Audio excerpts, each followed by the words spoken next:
Hello and welcome back to my channel and Happy New Year. I hope you've had a fantastic holiday. And I'd just like to say a quick thank you to everyone for getting me above 2,500 subscribers. Fantastic. I'm on 2,590 or somewhere around there at the moment. Absolutely incredible. So thank you to all of you who've joined over the Christmas period, and thanks to all my regular subscribers who've kept faith with me.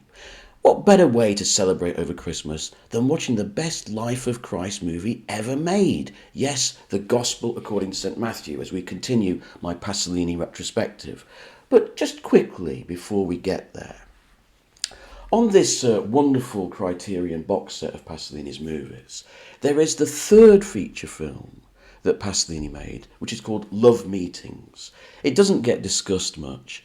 It's a documentary, and it's not a very good one, to be honest. For some peculiar reason, Pasolini decided that what he wanted to do was go around Italy interviewing people about sex.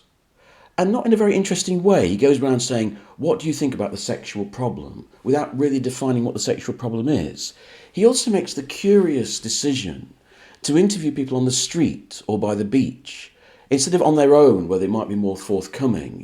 They're sort of embarrassed around their peers, and it never really gets anywhere. It goes on for about 80 minutes, and he doesn't really make any developments or any real findings.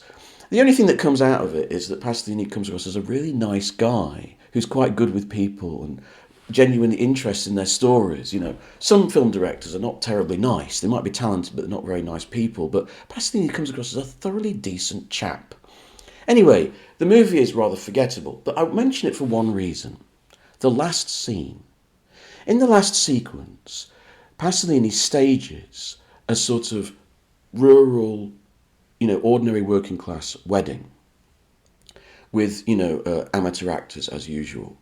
And this sequence is a key sequence in the development of Pasolini as a filmmaker. So if you're interested in Pasolini in that level, definitely try and watch it. You might be able to find it on YouTube somewhere. It's interesting because it shows the direction that Pasolini is going in his thinking.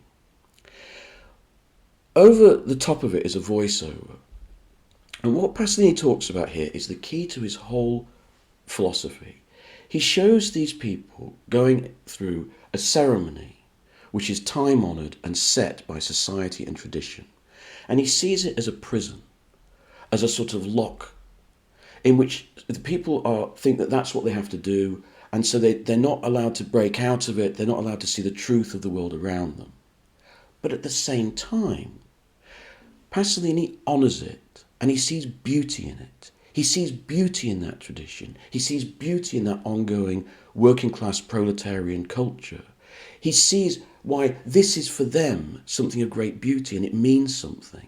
And it's that tension between the old and the new, that tension between something that is elemental in us and trying to create a new world, that is the heart of Pasolini.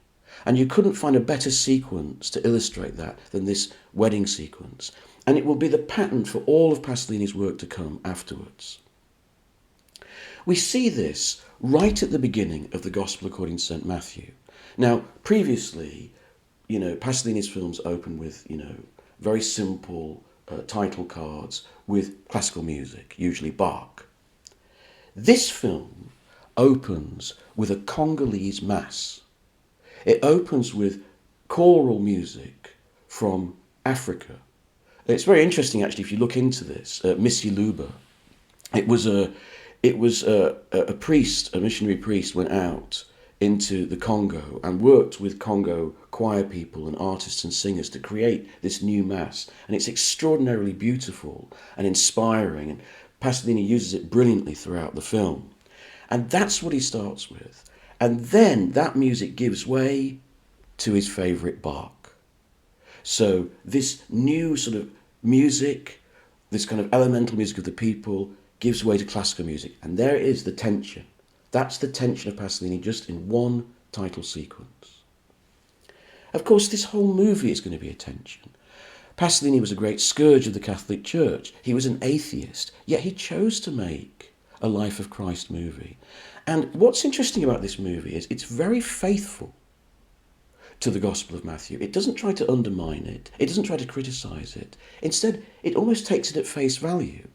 The whole movie is made up, the dialogue is all quotes from the Gospel according to St. Matthew. There is no made up quotes at all.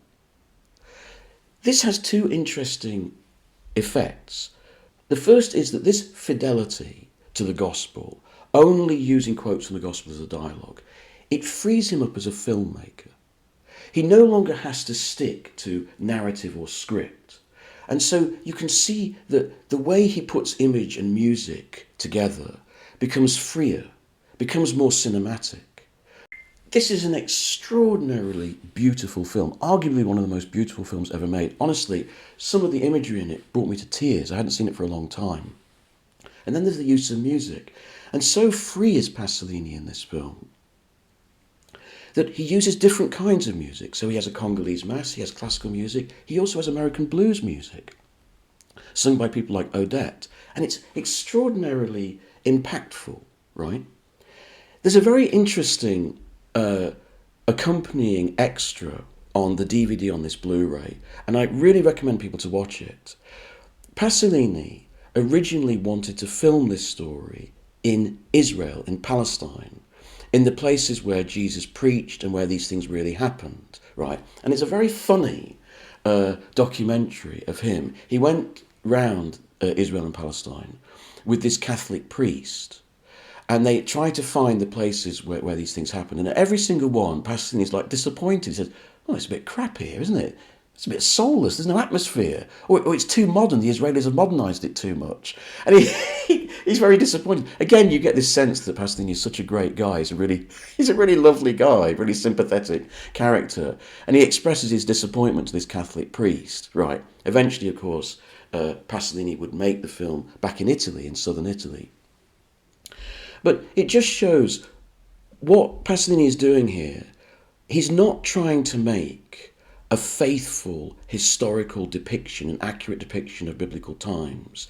What he's doing is he's letting his formal imagination run riot so that he can make his own sort of fantasy world, which seems realistic. He uses, like Caravaggio did in his paintings, ordinary people for their faces and their physique and their characteristics. But the world that he creates is the world of our Christian imagination. It's not the world of history, it's the world as we've come to see it.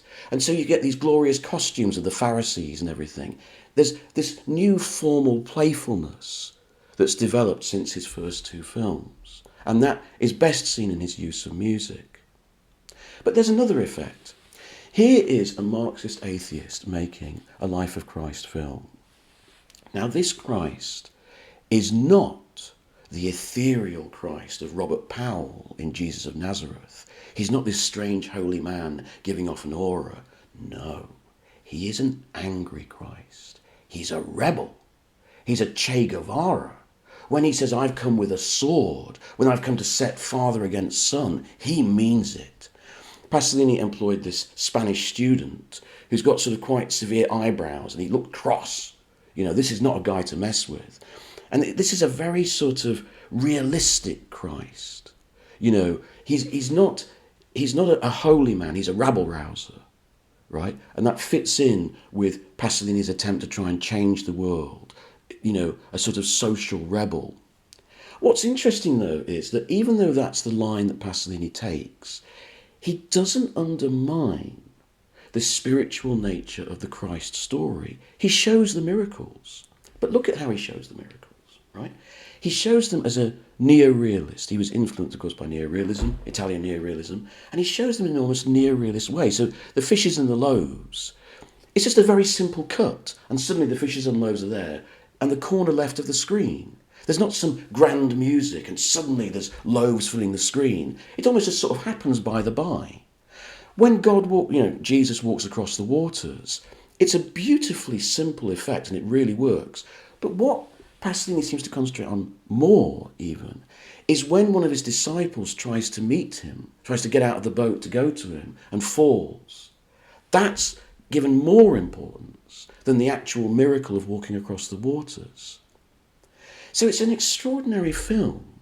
Here's this atheist, communist sympathiser making a genuinely sympathetic portrait of the life of Christ, finding common ground with Christ.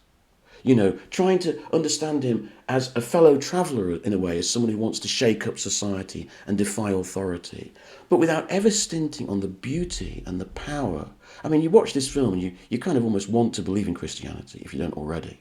It's so beautiful, it's so moving, it's so powerful. It's an extraordinary achievement, I think, of Pasolini's. I think, just as a final point, what I'm saying about this, I'd quite like to link to Pasolini's very last film, which is Sailor or the 120 Days of Sodom. Now, some of you might think that's a bit of a strange connection to make. I'll try and explain what I mean. What I like about Sailor, and I'll talk about this more when I come to that film, is that Pasolini doesn't take the position, look, I'm adapting Marquis de Sade, who's a pervert and a horrible person, and I'm going to keep my arm's length from him and show him, you know, show the modern fascists have the same tendencies as he does, and I'm just looking at them from a distance, rather like Michael Haneke would do. No. What Pasolini does is says, well, where is the de Sade in me? Right? Where is that perversion in me? And that's what he investigates in the film. He draws himself into de Sade, even though he's appalled by sadism and fascism. He says, where is that in me? Right? And that's one of the unique qualities of that film. Similarly, in this film, he doesn't put the Christ over there and then, you know, laugh at it or undermine it. He says, where is the belief in Christ, the Christianity that draws me? Where is it in me? And that's what gives this film extraordinary power. You know, it reminds me of an essay written by George Orwell. George Orwell was writing an essay about anti-Semitism in Britain. And he thought, this was in the 1940s, he felt it was rife. And he said to understand anti-Semitism in Britain, instead of saying, why do those oiks over there have anti-Semitic beliefs, where you should start from is, what are those beliefs or tendencies inside yourself? And one of the reasons I think that Pasolini is a great artist is because he never makes the mistake of thinking that he's superior or different to any of the things that he wants to attack or doesn't believe in. Instead, he puts himself there. In this film, he almost makes himself Christian. He almost makes himself Catholic. He tries to make himself believe it because there's so much in the Christ story with which he can sympathise and align with. And certainly as an audience member, you also feel there's so much in it that you can align with by the end of the film. I think it's an extraordinary film. A beautiful film from a year 1964 when so many beautiful films were being made. What an incredible time that was for cinema. And this was one of the best films at that time. Thanks very much.